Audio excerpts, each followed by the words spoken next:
Goodell wrote a column in USA Today polling a few former NFL quarterback greats and their thoughts on one Tom Brady and Deflategate. Warren Moon added, I guarantee you he had some knowledge. Those guys handling the footballs are not going to do it if it's something he doesn't like. Whatever they're told, they got it done. But I don't think it's that big of an advantage.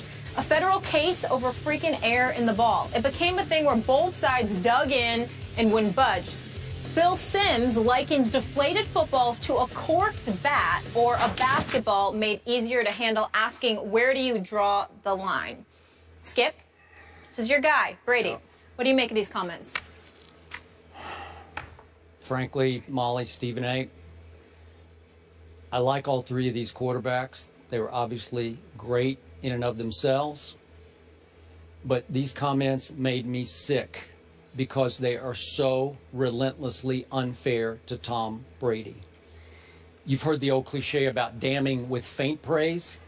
These three former great quarterbacks are damning with loud praise because they're all saying, man, what Brady's doing right now, it's amazing what he's doing.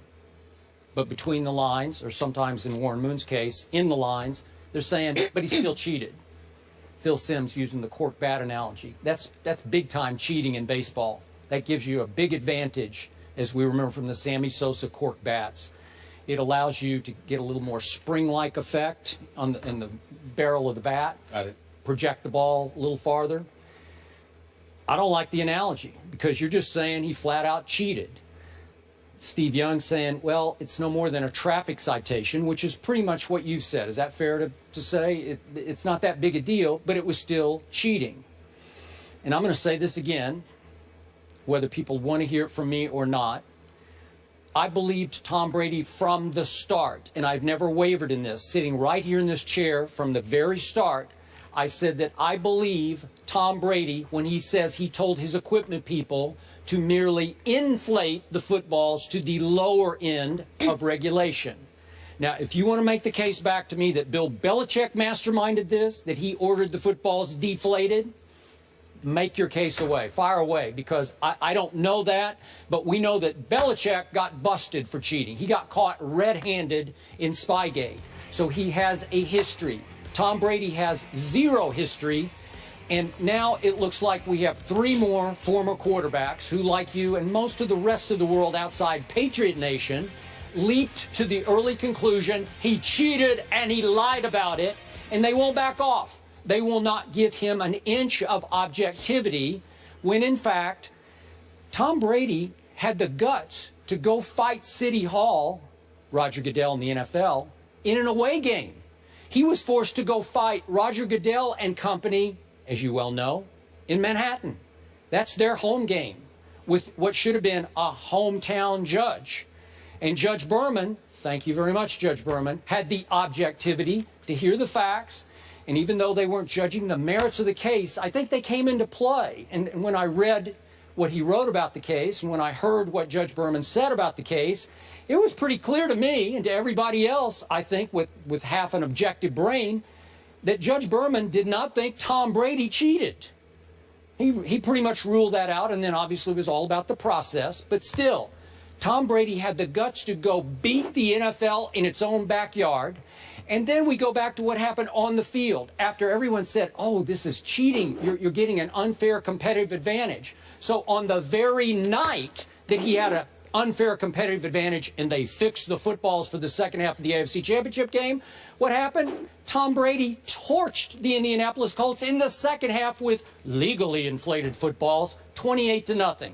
With legally inflated footballs, quote unquote, because I don't think they were much different than they were before, Tom Brady played one of the great Super Bowls and the best fourth quarter of a Super Bowl I have ever seen. And then with legally inflated footballs, you would think, boy, Tom Brady's performance would start to suffer a little bit this year as in his later years of playing quarterback. And he's better than ever. So it makes everybody look foolish who thought he was getting a competitive advantage because his footballs were deflated. Baloney he was. Look what he's doing now. 11 touchdowns, no interceptions. What he did to the Pittsburgh defense on opening night and then to Rex Ryan's defense up in Buffalo. Are you kidding me? And these three quarterbacks won't give him an inch of objectivity to say, you know, maybe he didn't cheat. Maybe he's just taking it up a notch here. because the facts are that on the field, he's showing you he had zero competitive advantage with what everybody said was underinflated footballs. But these guys are still buying the Wells report. You're still buying the Wells report. Tom Brady destroyed his cell phone. That's what Jared Bell wrote that word again in this piece. I like Jared Bell, but did he destroy it, or did he just change to a different cell phone because they told him it wasn't going to even come into play in the Wells investigation? It's just so unfair to Tom Brady. But the bottom line is, I love it because Tom Brady reads this stuff, and he will be so on fire, motivated to make all these guys eat their words by the end of this year, and I hope they will. Finish? Yeah. Couple of questions. Do you have an iPhone? Do you have an iPhone? Yeah. You have an Apple iPhone? I don't have an Apple. Oh, but Is that what you mean? Does that qualify as an iPhone? iPhone? Samsung? Is that an iPhone? No. I don't know. Samsung's, yeah, it's not an iPhone. No, Okay, he doesn't well, have I an don't know. iPhone. He has Samsung. Yeah, you have Samsung. You don't have an iPhone. Okay, that's number one. Because I'm just here to let you know, as somebody who has changed his phone on several occasions, all my emails and my text messages get transferred right to my new phone. I just want you to know that. Okay? Number one. So No. Wait, you were saying that, you know, he didn't destroy his cell phone, he just changed the cell phone or whatever the case may be. I'm telling you that your text messages and your emails usually transfer I've to your changed. phone. Yeah, I've done that. That's what I'm saying. Yeah. Okay, that's number one. Okay. I just want to point that out. Regardless of the carrier that That's happens. right. That's right. Question number two. Roger Goodell is the commissioner of the National Football League. You have obviously spoken out against him and what you deem to be a witch hunt. Do you think that Roger Goodell firmly believes and knows Tom Brady is innocent but is going after him anyway? I don't know. You'd have to tell me. I don't know. Okay. I can't speak for Roger Goodell. Well, what I'm saying is when you've used the word witch hunt in the past, and I'm saying to you that it's only a witch hunt Yeah. if you adamantly... I don't think he has the proper proof. Okay. You think it's more probable than not? That won't stand up in a court of law. Yeah, but it ain't supposed to be a court of law. It's supposed to be the court of the NFL. Now, the federal judge has obviously made a different ruling. Let me tell you what I was told the interpretation of Judge Berman's ruling was. Judge Berman's ruling wasn't in support of Tom Brady. It was against Roger Goodell because Roger Goodell, he thought, engaged in an abuse of power. Yeah. That doesn't speak to the innocence of Tom Brady. It just speaks to, excuse me, you have a collective bargaining agreement with the Players Association. You seem to have exceeded the purview of your power at this particular juncture. But quick point of order. Sure. In that opinion that Judge Berman wrote, and it went on forever, but there were lots of indications that he didn't believe the NFL had much of a case against Tom Brady. He didn't believe the NFL had much of a case to justify a 4-game suspension. So when you're talking about the 4-game suspension, let's say, for example, had he fined Tom Brady $200,000 but didn't suspend him, I don't think Berman would have made that ruling. Had he suspended him 1 game, I don't think Berman would have made that ruling. I thought it was about the fact that this is 4 games. This is 25% of an NFL season that you're going here. You're the commissioner of the National Football League. You want to suspend somebody to the degree that you suspended dudes with domestic abuse, with weed, and all of this other stuff. You had damn well better have more evidence than what you're giving me. Fair enough. The reason I bring all of that up, Skip Bayless, is because the time for playing around and joking about Deflategate as it pertains to this show has come to an end. I think that you have crossed the line when you're going after a Phil Simms, a Steve Young, a Warren Moon with their positions, and here is why. They played this game. So? No. I don't care. No. That's gotta matter. That's gotta matter. When a guy has played in the NFL and have produced Super Bowls, or if it's succeeded as much as Warren Moon has in the Hall of Fame that he and Steve Young is, I'm sorry, it holds weight. Do I believe that Tom Brady knew something about deflated footballs, that he was completely, yes, I do. Do I believe he's completely clueless and oblivious to it? No, I do not. But at the same time, I just don't find it to be that big of a deal. Here's where I part ways with that. When NFL players who are in between those lines that have played this game on a very elite level, particularly at the same position Tom Brady has played, if they're sitting there and saying, as Warren Moon said, there's no way he didn't know. Warren said that. That's right. I got the piece right in front of me. What I'm saying to you is that I got to take that to the bank. By the way, he said, I guarantee you. Yes. He knew. Well, listen. He's not the only one. I've had numerous NFL players tell me that. I've had players tell me by your second year, at the latest, your third year in the league, no matter what position you're playing, they know where you want your clothes hung up. They know what meal you want and at what time. They know how you want your socks laid down. So what I'm trying to say to you is, when people are that tedious and that meticulous in explaining the culture of a game, and they are participants in it at an elite level, I cannot dismiss that. Now, you could disagree. You could do that. But let's not talk about Warren Moon or a Steve Young or a Phil Simms as if they're out of line. All of them touched on the greatness of Tom Brady. All of them validated it. All of them said in no way does that influence or tarnish his legacy of greatness, because it cannot be disputed. Yeah, but when you then but he cheated, it tarnishes his legacy. What they're saying is that Steve Young, you can say cheated, Skip.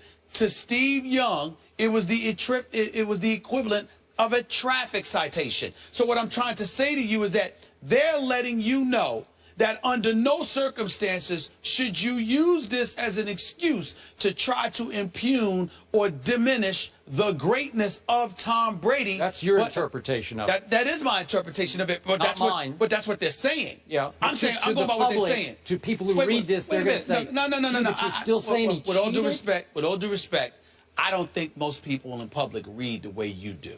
I'm talking about the way you dissect things, particularly when it comes to one of your favorite players. I don't have to dissect. I guarantee you he knew. Well, again, I don't have to read anything into that. Well, yeah, you do.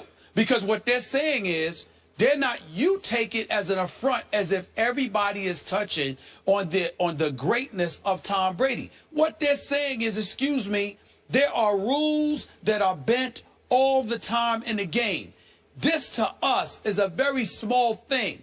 Just don't tell us that you're the quarterback. No one touches the balls more than you. Nobody does it, and you know nothing. Okay. You know nothing. No, you know everything.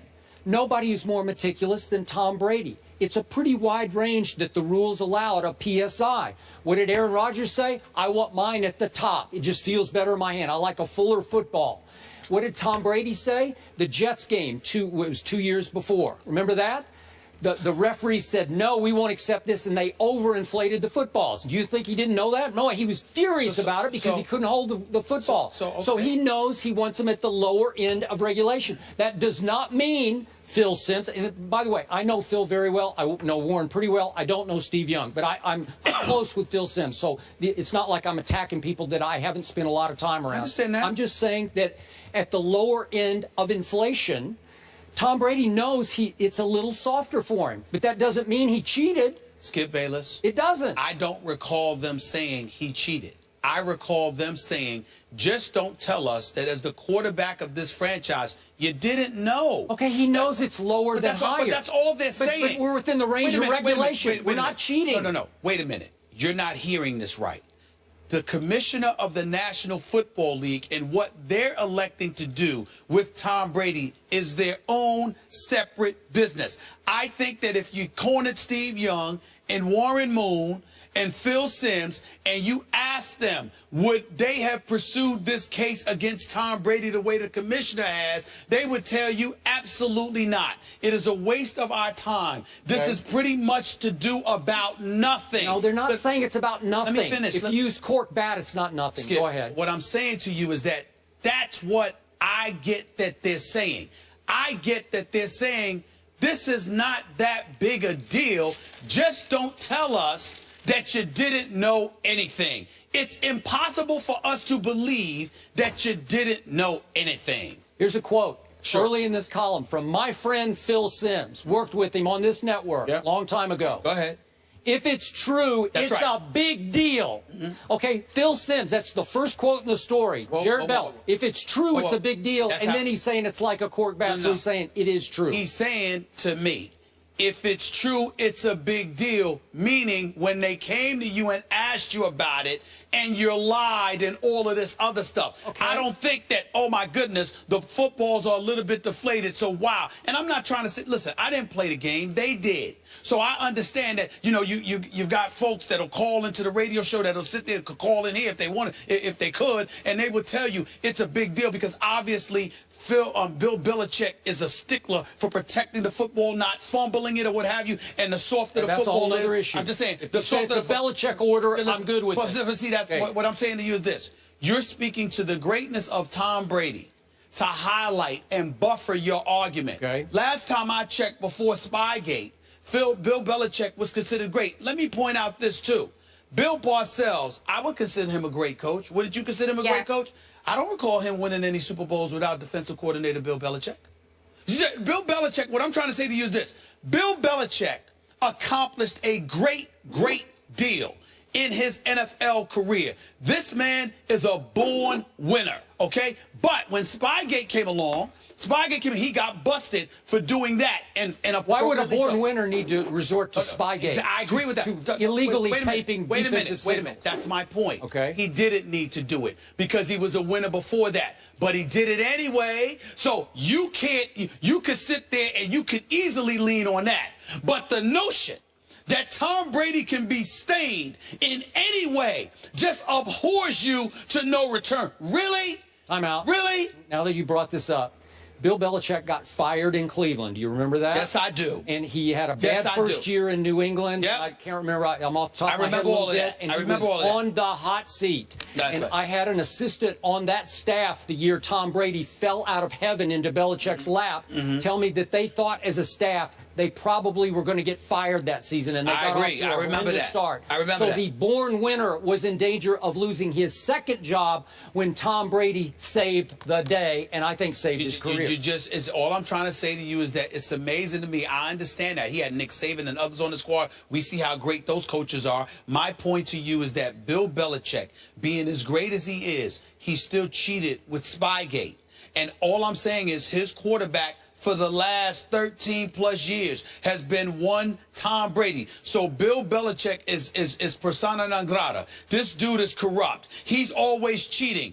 But Tom Brady, oh, he could never do anything wrong. I mean, the sun just shines just by and sets with him. association, Tom Brady's legacy should be tarnished. I am not that saying what you're that. saying? Not at all. What I am saying is that when you come to me and I listen to Phil Simms or a Warren Moon or a Steve Young, credentialed NFL stars who won Super Bowls in the case of Simms and Steve Young anyway, Hall of Famers who have done what they have done at that position, I think that it's okay for them to express, look, we don't think that the guy knew nothing, but we still know how great he is. I don't think that's a crime.